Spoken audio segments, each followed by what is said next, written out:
Katalis is a unique 5-year government-backed business development program that unlocks the vast potential of economic partnerships between Australia and Indonesia. Indonesia and Australia have many things in common, and one of them is their shared commitment to championing women's leadership and economic empowerment. Makanya saya ingin mengajak kita nih, para perempuan-perempuan Indonesia yang 49,45% yang mengisi penduduk Indonesia, marilah kita sesama perempuan dulu nih, harus saling mensupport. Sesama perempuan kita harus saling menginspirasi, dan sesama perempuan kita harus saling memotivasi. Itu mungkin harus dulu yang harus kita lakukan. That was Indonesian Minister of Women's Empowerment and Child Protection, Bintang Puspayoga, speaking on podcasts on the topic of supporting women's leadership and addressing ongoing disadvantage. Minister Puspayoga said, "All women across Indonesia, let us all begin to support each other, inspire each other, motivate each other to become empowered women, to realize and advance Indonesia."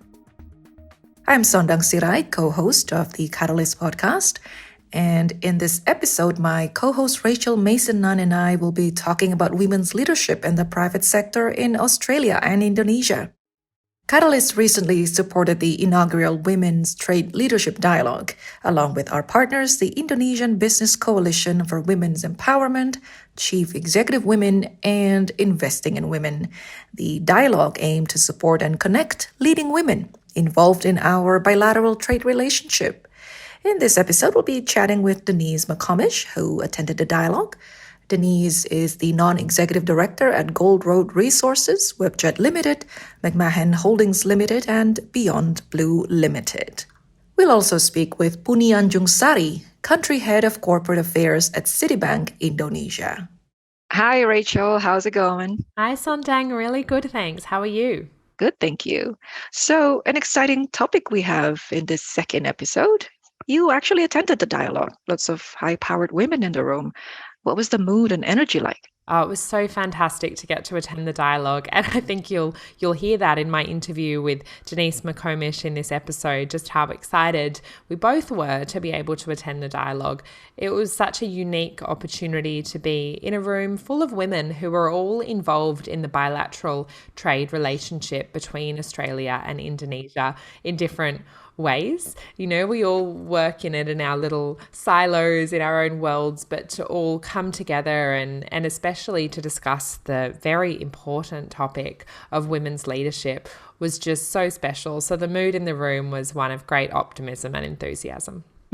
So tell us, why is this dialogue significant? Well, it was the inaugural event, so it was the first time that a women's trade leadership dialogue has been held and attended by women from Australia and Indonesia involved in the bilateral trade relationship. So it was the first of its kind, and it was something that we were really thrilled to be able to organise with our partners, Chief Executive Women, the Indonesia Business Coalition for Women Empowerment, IBCWE, and Investing in Women. So it brought together a group of people that many of whom knew each other from their own spheres of work, but had never had the opportunity to really take a deep dive on the topic of women's leadership.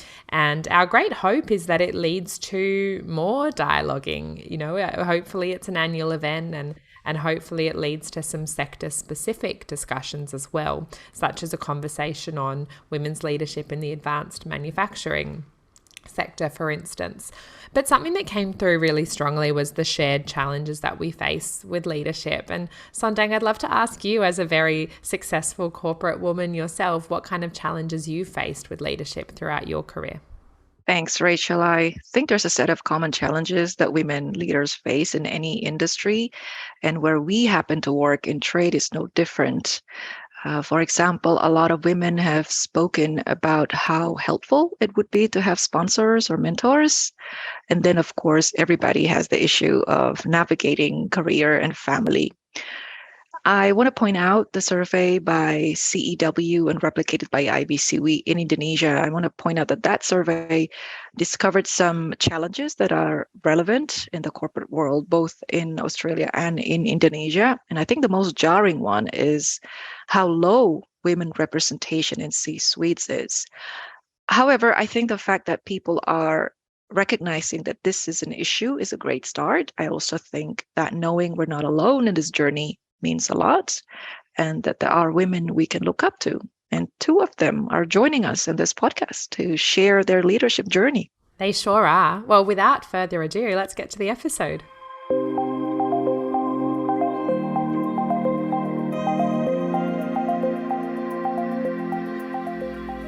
We are all gifted with the opportunity to succeed, but you get further if you extend the hand of friendship. Melalui persahabatan yang tulus, maka hubungan Indonesia dan Australia bukan saja bermanfaat bagi kesejahteraan kedua negara, namun juga bagi kawasan di sekitar kita dan bagi dunia secara keseluruhan. Terima kasih. Thank you very much.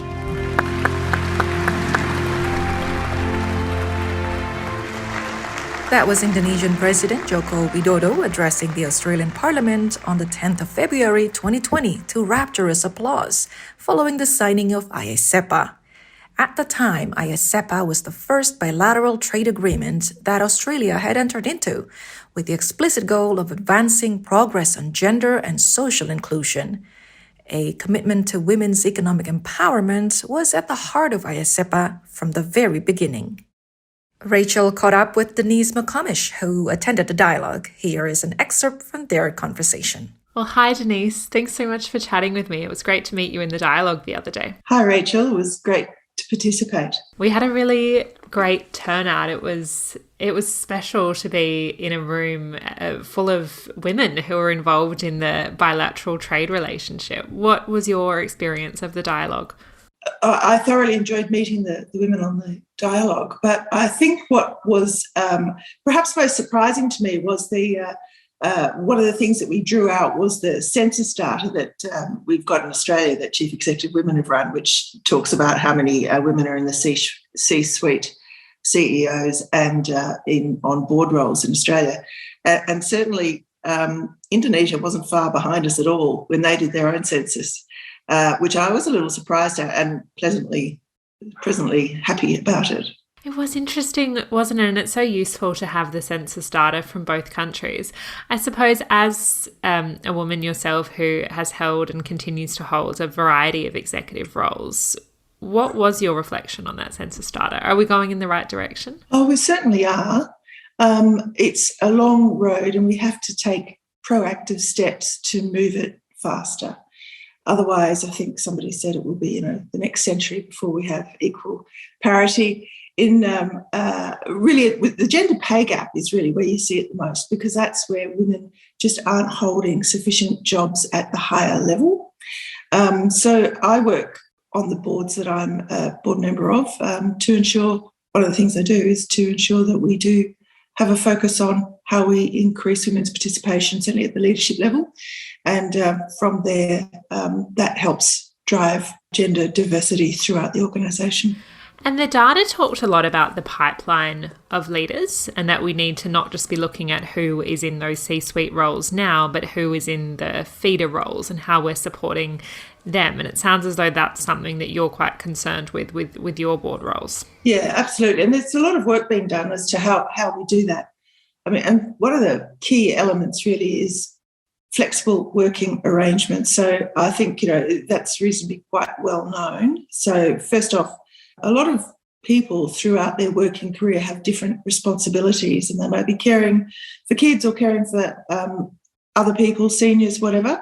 And we need to ensure that there's sufficient flexibility in our working environment so that usually it's women, they don't leave the workforce and never get back to where they could be. So flexible working is, I think, the most critical, supporting people to achieve that balance across all their life stages.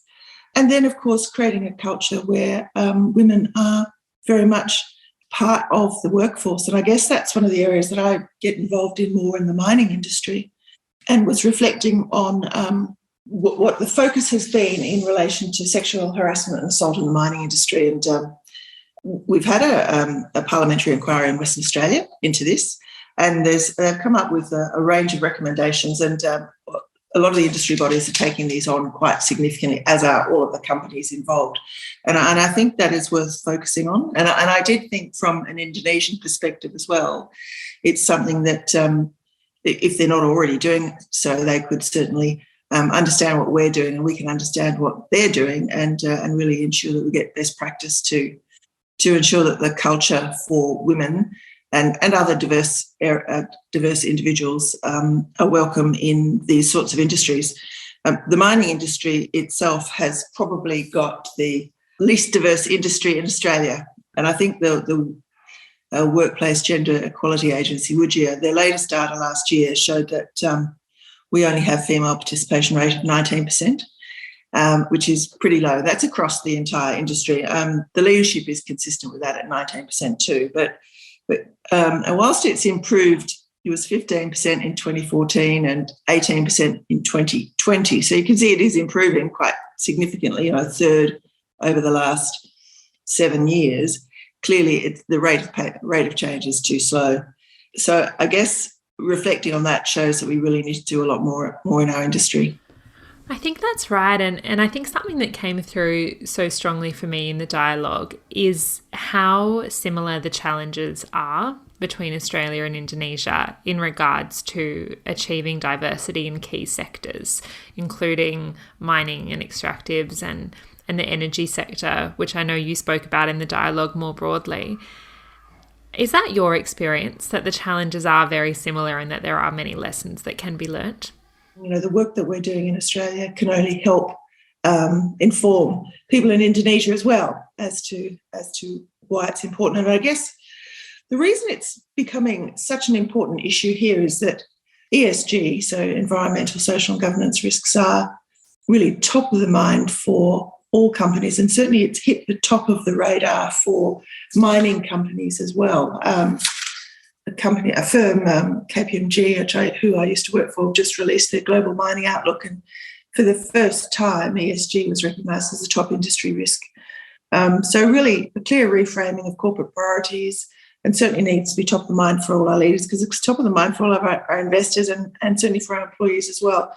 So apart from the environmental and social risks and regulations, which clearly are number one, it's also community relations and social licence to operate. And gender diversity is a key element of social licence to operate. It needs to be, we need to improve the equality in the industry. It's funny, isn't it? Because when we think about ESG, I know I'm guilty of immediately thinking about the environmental, the E part of the ESG, and not thinking about, as you say, the criticality of gender diversity to social licence to operate. That's right. And so we're seeing that all of our companies, apart from ASX regulations, but all of the sustainability disclosure standards, which are now becoming more and more prevalent, are requiring this level of disclosure.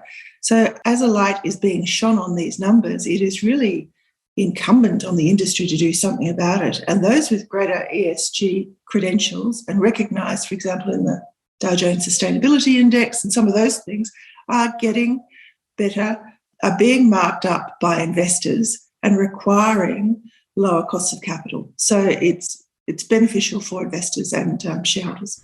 It certainly is. And I think to bring this back to the Women's Trade Leadership Dialogue, which did focus a lot on the shared challenges in regards to gender diversity, how do events like the dialogue help the bilateral relationship, in your view?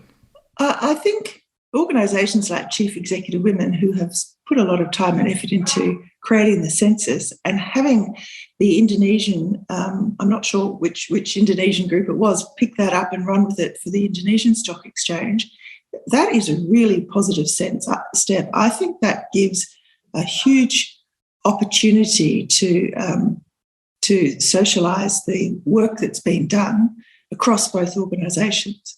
So I think it's a lot of learning from each other.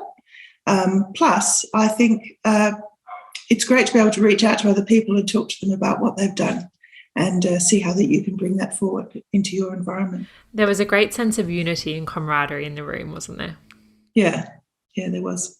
And I think that there's a lot that we can learn going forward too. And that's why I think that some of the organisations in Australia, such as Minerals Council of Australia, and the Chamber of Minerals and Energy, particularly here in WA, have got they've done a lot of work and have got a lot of ideas as to how to improve gender equality in the resource industry. And I'd love to share that across with the Indonesians. Well, one of the suggestions made at the closing of the dialogue was to have sector-specific discussions, wasn't it? A conversation specifically on advanced manufacturing or skills, or in this case, the minerals sector. Yes, that's right. And I think there's going to be significant opportunities to advance that going forward. Lots to look forward to. That was Denise McComish chatting with Rachel, and I recently caught up with Puni Anjungsari, the country head of corporate affairs at Citibank Indonesia. We chatted about her experience of being a female corporate sector leader in Indonesia.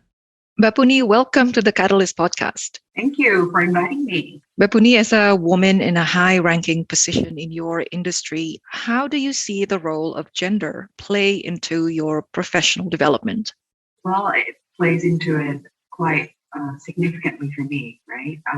I'd like to start with how my family has shaped the way I view gender roles in society and how it plays a significant role in my personal advancement, including in my professional development. Many of the gender roles around the world are dictated by the environment and the needs of society, and I'm not an exception to that. So I see the role of my family as, sort of like the beginning of which I see, there is an equal opportunity for women out there, because the way in which I was brought up is that, the sky's the limit, basically, right? My parents have taught me that, you can always pursue your dreams despite your background. I grew up in the US where, I am basically the minority. And at that time, the role of my parents is very important in terms of providing me with self-confidence to continue to advance, be it in education or now in my career, right? I see this as important as well in terms of when now I'm raising two boys, right? It's important for them to also give a lot of respect to women, see them as an equal partner, and in basically in their household as well as in their family. So I see this as very important in terms of the overall, sort of like development of the industry as well, right? In the banking industry or in the business world, widely, women play a significant role in terms of making contributions to the companies in which they work, right? There are so many different research that shows that the more women that are involved in the decision-making process of a company, it also translates to a significant increment in terms of the revenue of the company as well, right? So these days we can see significantly that, the more women that goes into the leadership role in companies, it also helps in the end, the bottom line of the company itself, right? So I think what's important here is to realize that, we women can play an important role both at home and also professionally. And the more they are involved externally, having sort of like a role at home and a role in their professional lives, it also enriches sort of like their lives and also the community. You mentioned growing up in the US. Could you share a bit about your career path and some lessons learned for those trailing on the path? Well, this is what's interesting in my perspective is that from the get-go, I think my family has been very supportive in terms of, developing my interests. They never really sort of like forced me into a certain field, but rather, see sort of like follow me instead of them leading the way, right? Growing up in the US basically provided me with ample opportunities to explore different things, to also a very humble experience, because to also realize that you're a minority, which means you need to realize that you have to strive harder, that you constantly have to learn how to sort of like carry yourself in any kind of situations, right? So in terms of career path, what was funny with me was that, when I returned to Indonesia, I was about 16 years old, right? So it was pretty difficult for me to readjust to living back in my own home country after being away for close to a decade, basically, right? And I grew up in the U.S. During a very important part of my life, which is the formative years, right? So when I returned, I started to realize that I needed to find a community of people that are basically more or less the same as me. And I found that when I joined a TV station. At the time, there was a need for an English voice talent, and I applied. And now I was still in a sophomore years in college. And at the time, when I finally found the crowd, I felt like, oh, I'm at home. But that basically changed the trajectory of my life, because in the university, I took my major was finance, right? I took taxation of all majors. I took taxation, and I was in my sophomore year, and then I decided to apply for this job as a voice talent specialist. And that's when I found out that I was really in love with this world. And from then on, I decided that I don't want to be a person who works in finance, but rather sort of like be more in broadcast and communication industry. So right after I graduated, I started to apply for work in different radio stations, TV stations, and then later on, I received a calling, basically, right, a personal calling to contribute more in my country. So I ended up joining the development world. So I first worked in the UN in one of their civic education projects, and then later on to the World Bank, working on different development projects, mostly on post-disaster reconstruction, and then later on in decentralization projects, all of which I was their communication person, right? And then because of that finance background that I had, I decided, sort of like transition from the development work to the financial sector. And that's when I applied to Citibank. And from there, I basically climbed to my current position as the country head of corporate affairs at the moment. So that's sort of like the short version of the story of it. Yeah. It's very interesting. Yeah. So, as is the case in many countries, the list in Indonesia is still quite thin for women in C-suites, women in your position. What do you think we are now on the path towards gender or greater visibility, rather, for women? And realistically, where do you think we'll be in the next decade? Well, I think there could be a number of issues leading to the absence of women in high position in Indonesia. Some observers suggest that an important factor is the Indonesian culture, which is still strongly influenced by hierarchical structures and patriarchy. This culture, in turn, may foster a vicious cycle where Indonesian women themselves hamper their own ambitions, right? So in September 2017, I heard Shinta Kamdani once said that over 30 million Indonesian women had made the decision not to climb the career ladder, saying that they would like to basically focus more on their domestic duties, right? But from my point of view, lower ambition is not the sole reason for women's lower representation in C-suite, because I know some senior level women who were driven to succeed would say that they never really consciously aspire to reach the uppermost level of leadership. I think most of these issues basically revolve around the lack of opportunity in the first place as well, right? And that's why I think it's important for workplace, for any companies to invest on their women employees, right? For Citi themselves, we realize that women are such an important asset to the company.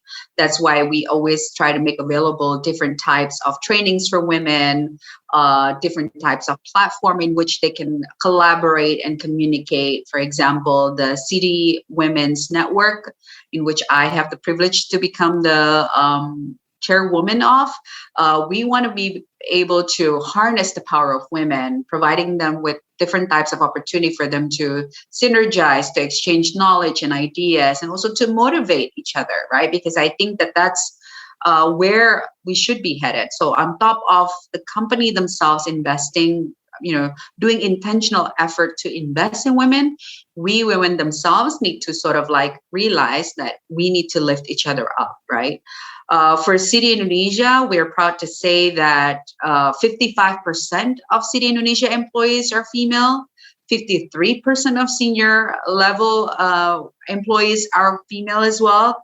And the board of directors of Citi, there are 7 of them, and 4 are actually women. So we think that that's already like a lot of positive strides for us. But I think, in terms of how other companies can follow suit is for them to make those intentional efforts for women. Indeed, lots of positive strides there at Citi. So corporate gender reporting, as done in Australia, as you know, and has been replicated in Indonesia by IBCWE, is one of the ways that businesses can keep track of its performance regarding gender equality. From your perspective, what would you like to see reported? And is this exclusive to the banking industry, or is it applicable across sectors? Well, I think the corporate gender reporting should be mandatory for private sector companies to ensure that gender equality policies are implemented in all sectors, right? And it's a way to level the playing field for everyone. Now, what I would like to see reported is, for instance, how a company measure its commitment to attract, hire, retain, develop, and also promote women is something that would be interesting for us to be able to see and compare and aspire, I think. Also, how a company is closing the gender pay gap through transparent and effective action plans. And also, third, I think it'd be good to know how a company evaluates the policies, the benefits, and also the programs that contribute to an inclusive culture in terms of work environment where all employees feel that they are valued and have equal opportunities. And lastly, I think we would like to be able to know how a company addresses employee claims on sexual harassment and the strength of a company's anti-sexual harassment policies and procedures. I think this last one is highly important because it really can hamper, women's advancement in the workplace. Those are some of the things that I think are important if, there is further studies on that. Now, at Citi, we're globally committed to closing the gender gap. I think that's been our focus. If I can just tell you a little bit about what we've done. In 2018, we were the first financial institution to publicly release the results of a pay equity review comparing compensation of women to men. And we have made now gradual progress toward narrowing that gap on adjusted basis. Women globally are paid on average in Citi more than 99% of what men are paid at Citi. So the 2021's raw gap analysis showed that the median pay for women globally is better than 74% of the median for men. So I think we're making a lot of positive strides there because we sort of want to set the example, become the trailblazer in this front, because as you know, gender pay gap is also a big issue where women most of the time earn significantly less than their male counterparts while they're actually delivering the same jobs or have the same qualifications, in fact, right? So we want to be able to showcase the importance of closing this gap and inspire other financial institutions to do the same. Well, lots of achievements you've made so far at Citi, and congratulations for that. Thank you. Yes. So thank you so much, Puni, for being on the Katalis podcast. Thank you for having me. The Women's Trade Leadership Dialogue represented an unprecedented opportunity to forge connections and knowledge sharing among executive women working on our trade relationship.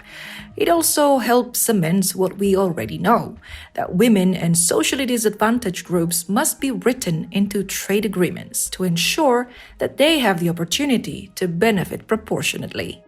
We're so glad you could join us for this episode of the Katalis podcast. We'll see you next time.